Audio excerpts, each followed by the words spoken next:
Hi everybody, FPL Witty here, back for another of my FPL videos. Hope you're well. Welcome if it's the first time you've joined. So we're doing these once a week, having a bit of a natter while we're out and about. Once a week, talking through some of the key FPL issues of the week, having a look back and a look ahead. So I hope you had a good week. Recording this on Tuesday morning, really, on the back of game week 9 that's just finished. So I hope you had a good one. I had a bit of a roller coaster one, to be honest, but it all worked out very well in the end. So I'll touch on that later. So certainly a lot to cram in this week. Very, very eventful week. So we'll try and condense it all into 15 minutes as we normally do. See if we can manage that. So yeah, we're out on the banks of the Calder and Hebble Navigation Canal this morning. So a bit of a change of scenery for you this morning. So yeah, game week 9, it was probably one of the most eventful game weeks we've had all season, I would imagine. Some incredible action really. We had 3 red cards, 3 hat-tricks. We had a managerial sacking. We had 9 goals in the Manchester derby. We had an eventful North London derby, 6 goals at Anfield. But I think the most stunning fact of the week was that Danny Ward kept a clean sheet, didn't he? What's going on there, eh? I started Ward this week for the first time this season, so talk about good timing. So yeah, what an amazing week really. I mean, the headlines were created really at the Etihad really, weren't they?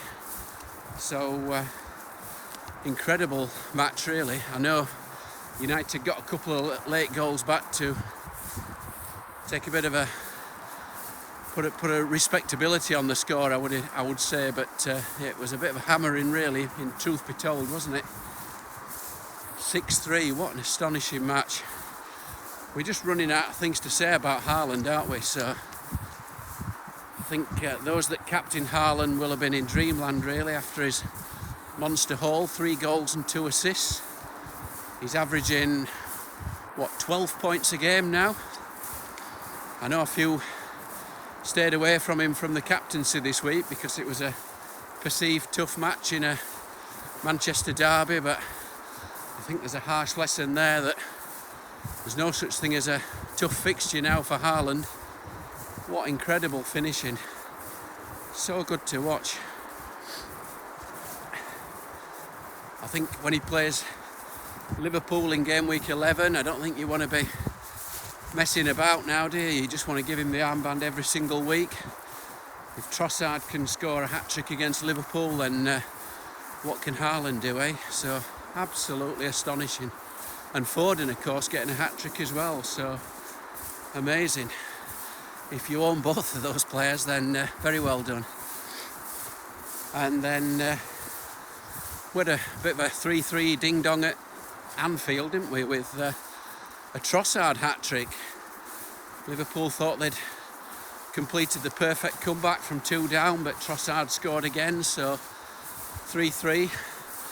Maybe a lot of people captain Mo this week. On paper it looked a good game against Brighton to maybe take on Haaland this week, so there'll be a lot of people pretty sore after that one, after Mo just managed an assist. I think Brighton are no mugs though, are they? Top 4, so that's hardly a fixture to target really, is it? So certainly Liverpool crumbling at the back. I thought Trent might get a bit of a haul this week, but Trent scored 0 points, astonishingly. So yeah, we had the North London derby. Arsenal marching on, aren't they, at the top? 7 wins out of 8, they're just unstoppable. Another goal for Jesus. And Harry scored again, of course. It's easy to overlook with Haaland doing what he does, but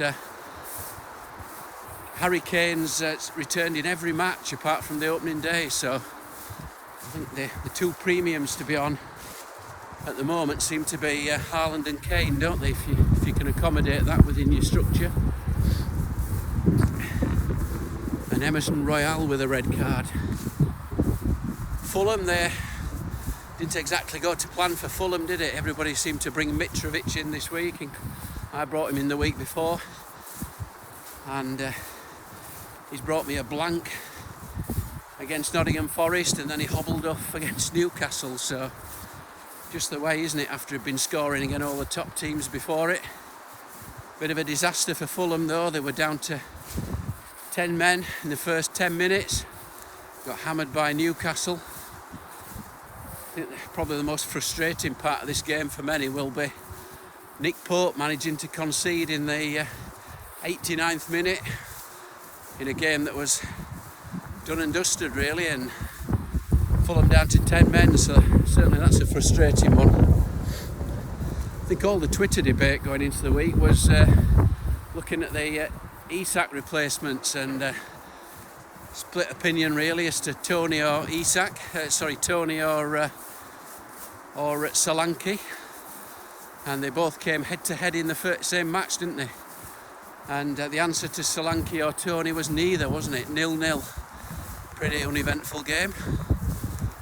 0-0 at Leeds as well. Sinisterra red card. Hope you went on him. A few picked him up, I think, really, as a bit of a differential. So Mr. Large has gone at Wolves after they lost at West Ham, so that was inevitable really, having a struggle of a season. Bowen did well, of course, and it's all wrapped up with the Maddison show, didn't it really? So I was on Maddison, that definitely saved my game week. So yeah, I think you struggled to find a more dramatic week really, all in all. So quickly having a look at my team. A bit of a roller coaster, I think, is the way to describe it. I was on 16 points on Saturday night. I got returns from Martinelli and Trippier, but I got 4 blanks as well. So I got Tony blanking, Mitrovic blanking, Reece James. So certainly wasn't a good me, and Zaha. So certainly a tough one, and all my 5 biggest rank threats, as we call them, played on Saturday, so I knew it was going to be a tough one. I don't own Jesus, I don't own Salah, don't own Trent, don't own Kane, so I was braced for some brutal stuff on Saturday, and inevitably I did drop from 105 to 270 on Saturday, but I knew I got my triple City and double Leicester to come, and to be honest, that couldn't worked out better really.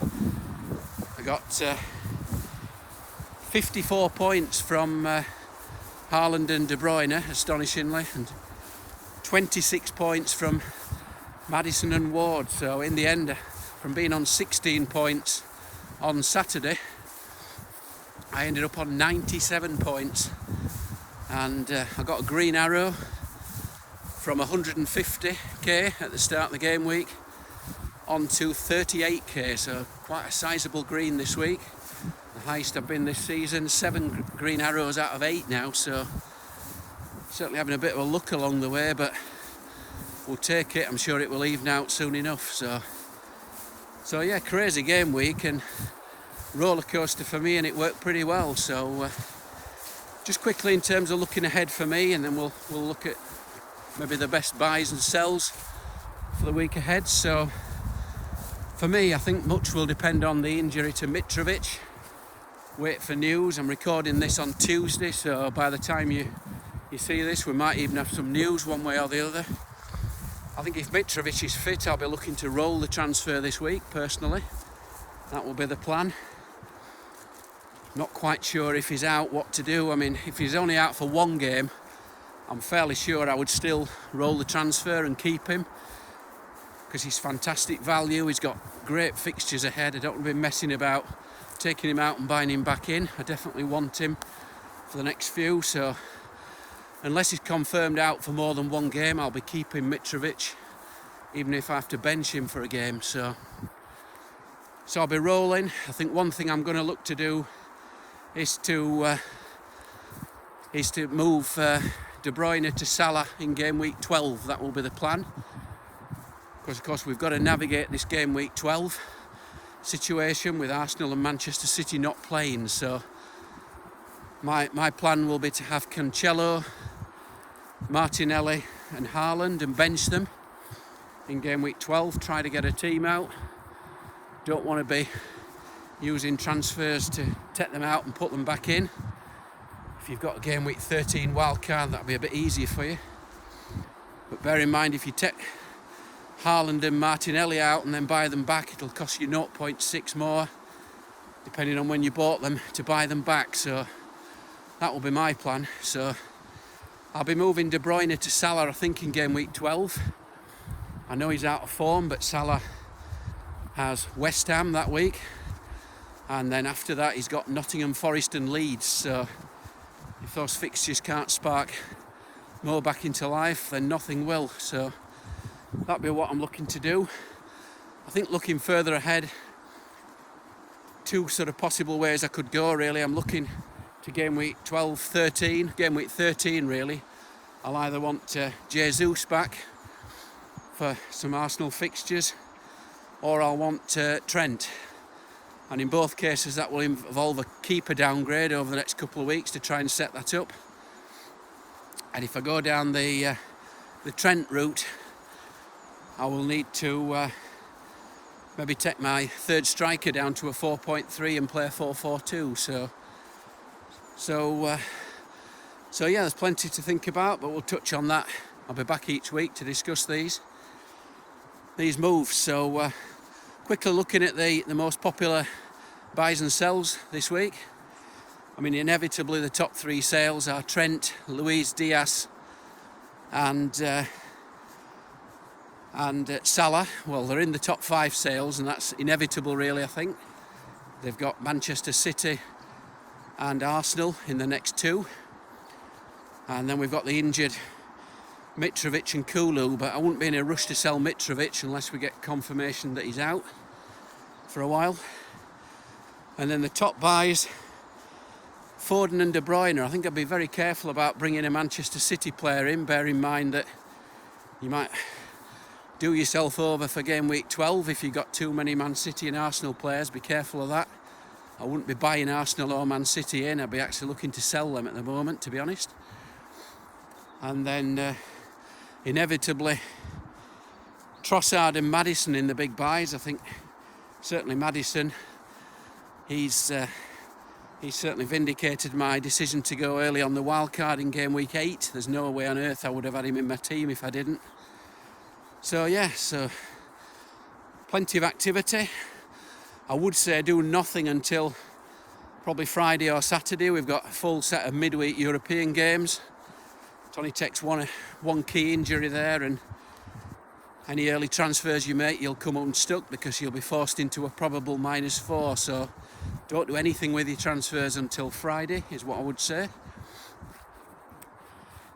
So yeah, that pretty much wraps it up. Quite an eventful week, lots to think about.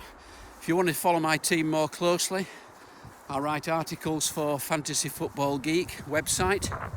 You can follow me on Twitter at FPL Witty. I'll be back here doing these videos once a week. Be back here probably next Tuesday again to have a look how game week 10 went. So yeah, so certainly lots to think about. So if you didn't captain Haaland or you weren't on Maddison, you probably had a bit of a tough one, but stay strong with it. Just keep your faith. It's a long season. Lots of examples of people being outside the top million after 12, 15 weeks and coming back into the top 10k. So it's a long season. So yeah, enjoy your week. Enjoy the midweek European action. Look after yourselves, and I'll be back to do it all next week. So as they say in Barnsley, I'll see thee.